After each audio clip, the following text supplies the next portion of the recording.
Welcome to the MLB Pitcher Nail Down. I'm Jason Gilbo at JGilbo11. With me is Russell Clay at Russell J. Clay. Taking a look at tonight's 7-game slate. It's not intriguing for arms, to be generous, I guess you could say. It's not fun. It's going to get weird. There's one real chalk option, but this time to get weird tonight, I think. And get weird. That's all I'm just going to keep saying that throughout this entire pod. So get weird or get out.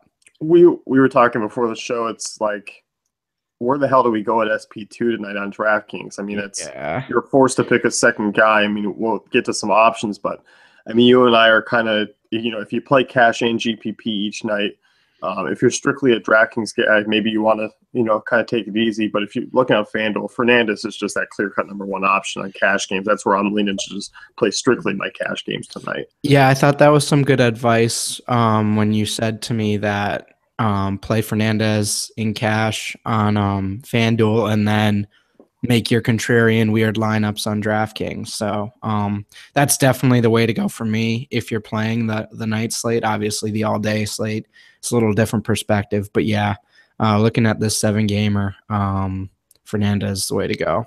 Yeah, definitely. And jumping right into it, Yankees and Orioles, over-under of 9. Baltimore minus 120 favorites there, so kind of a pick 'em. Sabathia, over 5 ERA on the season, taking on Tyler Wilson, who essentially doesn't go any more than 5 innings in a game. Doesn't give you a ton of upside either. Yes, he's cheap. Yes, you would kind of allow whatever bat you wanted in that lineup, but overall, there's no upside whatsoever with him. I mean, we were kind of playing around with stuff before, just kind of throwing stuff out there, and obviously the price is intriguing, but at the end of the day, if you're playing a tournament, it's just not really plausible that he's going to get enough upside for you to sort of take one down. So, yeah, ultimately you fade him, and then CC, you don't necessarily like his matchup either. So I think in terms of pitchers, you're probably just fading this game. Yep, definitely. I mean, we're really looking on the Baltimore side, which we'll talk about, in the slate breakdown as far as what bats we're targeting. But overall, I think Baltimore comes in as the favorable offense tonight. Definitely, especially with those right-handers. So, yeah. Next one, 7:07, Rangers and Blue Jays, Colby Lewis. And we'll talk about Colby Lewis here and Aaron Sanchez. But Toronto, big favorites, minus 180, over-under of 9. This one, I think me and you are back and forth on Sanchez as far as what his production is going to be tonight. I think price considered wise, he's at a good spot to toss into GPPs. Cash games I just can't get behind because I know his struggles with left-handers is really what concerns me against this Texas lineup that has really a ton of lefties. Yeah, you talked about that. I mean, 4 of the top 6 batters in the lineup are lefties, and he struggles against that. We saw that a few games ago when he really got shelled. But I do like the upside here, especially considering how big of a favorite the Blue Jays are. So I think the win upside is there. And I mean, he's shown some solid upside even in the small sample this year. So definitely intriguing for me with the price considered. I think you can get a little more value in the batting tonight if you throw him in there. But yeah, and then I mean, how frustrating is this Blue Jays team right now? I'm just nuts. Like, again, I made this analogy before the show, but it's like you're playing blackjack and you just keep losing hands, and you're just like, all right, I have to win one of these, right? Eventually this has to hit, right? So I don't know. I think you have to fade Colby Lewis again, obviously, with the run total and sort of Blue Jays being big favorites, but it's certainly frustrating, and they almost make me want to throw in a contrarian lineup just to spite them. I mean, the one thing with Colby Lewis, I mean, yes, he has a 3.19 ERA. You're also looking at a 4.19 or 4.91 Sierra. He doesn't miss bats, poor ground ball rate. I mean, the setup he has is to really fail in this. I mean, I would not be surprised if he goes 6 and allows maybe 3 earned tonight, just because that's how bad the Toronto offense has been this season so far. But obviously, this is still a talented offense. As you mentioned, they are going to break out eventually. Something's going to happen. Yeah. And we were just saying, you don't roster bad pitchers. Colby Lewis is just a bad pitcher. Right. So But as Sanchez on that side, I think there is some upside there with him. Mm-hmm. Um, obviously this Rangers offense, kind of middle of the road. Going up against Sanchez, I think just my concern is him with lefties. 330 Wobel out so far this season. Obviously, that was most of it coming from that A's game. And I think Dickerson's had some success. But overall, career 346 and, a 1.58 home runs per nine. So I think there is a lot of risk here. For the price tag, though, I think he is, and the slate size, he is a considerable option. Yeah, obviously on a full slate, we're not talking about him. But in terms of tonight, one of these lower end options is going to be a tournament winner. We just don't know who it is yet. So he's definitely in play for me for tournaments. Yep, no, I definitely agree. Next one here, 7-10 Diamondbacks and Marlins, Ruby De La Rosa, Jose Fernandez. Miami, big favorites here, minus 180, over under a 7. And Fernandez is your clear-cut top option tonight, coming off a great start against the Dodgers. I know Diamondbacks, are a solid offense. I mean, they rank 14th in WOBA against right-handers, 20% strikeout rate, so more middle of the road, but overall with their track record, it's still a top offense.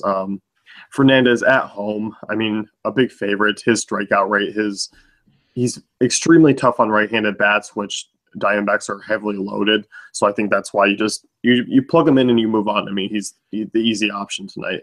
Yeah, Cash, plug him in. Don't worry about it because he's going to be super chalky either way. So good or bad, you're going to be all in it together in Cash. So, yeah, I mean, there are some ways you can differentiate yourself in tournaments, but overall, if you're trying to make the best lineup tonight, he should be in there. Yeah, no, I definitely agree. I mean, he's had 8 or more strikeouts and 3 of 5 starts this season.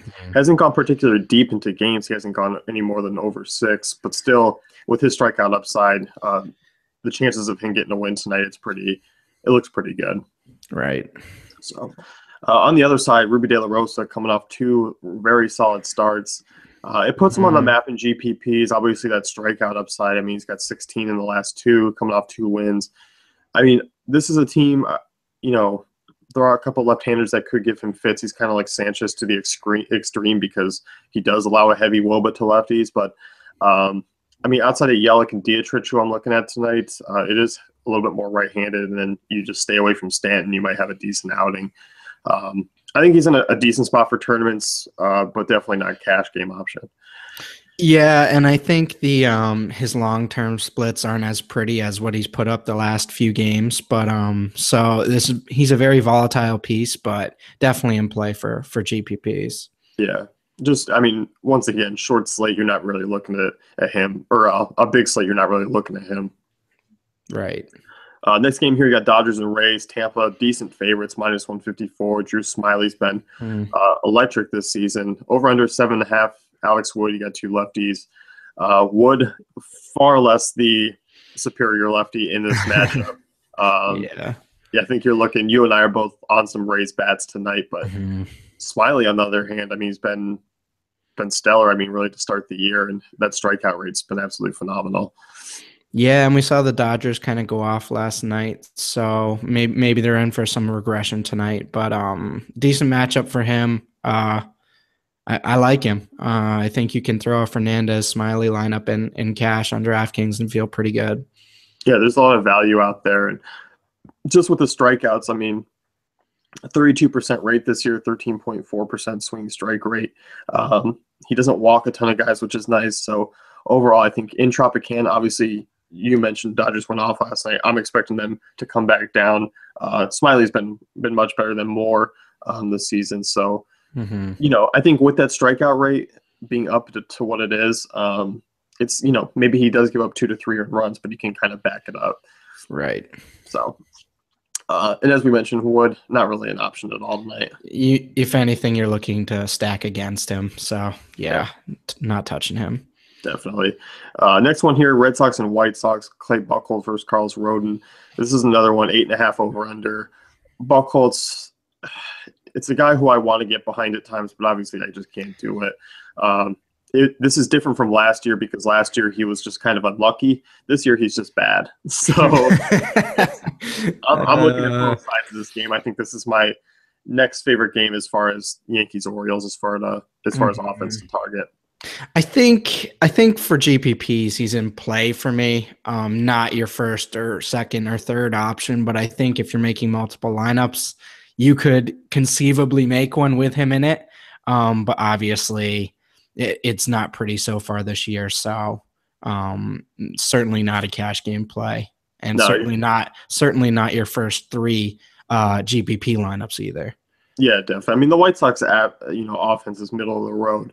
They don't strike out a ton, but obviously, if Buckles has his stuff going, he's not bad. He's not a bad strikeout guy. But yeah, I think he's definitely a multiple lineup guy. If you're rolling out and you're really trying to be different, he should be backed by some offensive run support there.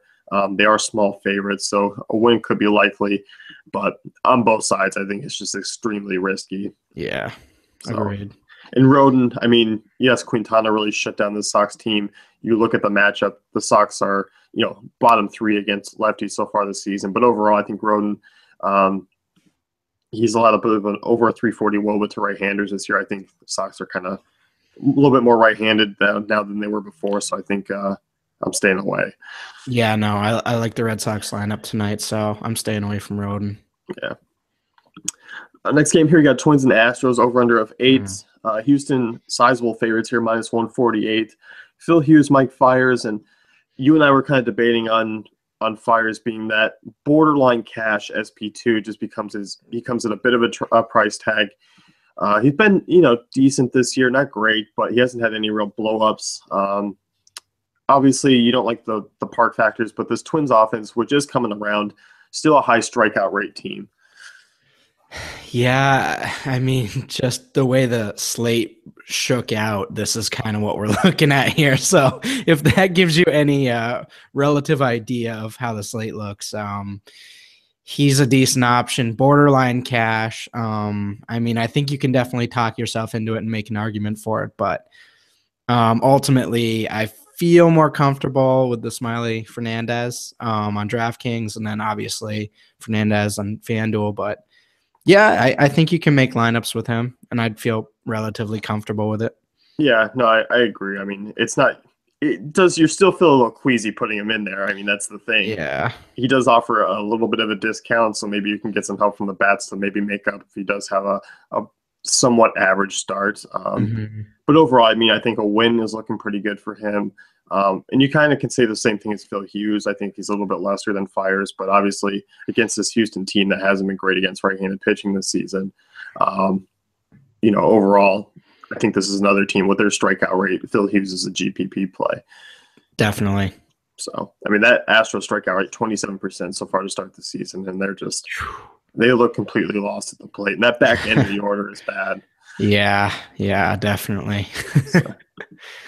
Last game of the night here, Phillies and Cardinals, Adam Morgan versus Mike Leake. Cardinals big favorites here, minus 178. And yeah, that noise right there sounds up what we think about Mike Leake. But I still might throw him in there. He is. If you're looking solely based off a win, obviously Leake comes in as one of the top options. Right. But overall, I mean, this guy's been absolutely dreadful. He's got no strikeout upside. I know this Phillies team isn't good, but if Adam Wainwright can't even go out there against this Phillies team, and even he's having a bad season, he's still not Mike Leake. And it just seems like this Cardinals team outside of Waka and Martinez, those are the only two quality arms I want a piece of. And that's even against a Phillies team that's bad against right-handers. I'm with you, and I will not responsibly suggest him to any of you folks out there. But I'm not saying I'm not going to make one with him tonight. So if you want to join me in that venture with one GPP lineup, I'm down. Obviously, I'm not going to suggest that, though, because he's not that great. Yeah.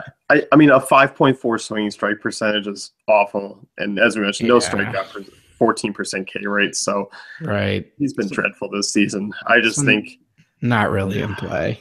No, but Russell's having a cookout at his house for anyone else that's having Mike Leake problems tonight. So yeah. It's BYOB because you'll need it. Yeah, you definitely need to bring your own because I'm going to finish off mine. Before the third inning. Oh, man. That's going to wrap things up here with the pitcher nail down. Check out thefantasycafe.com for all great tools and content.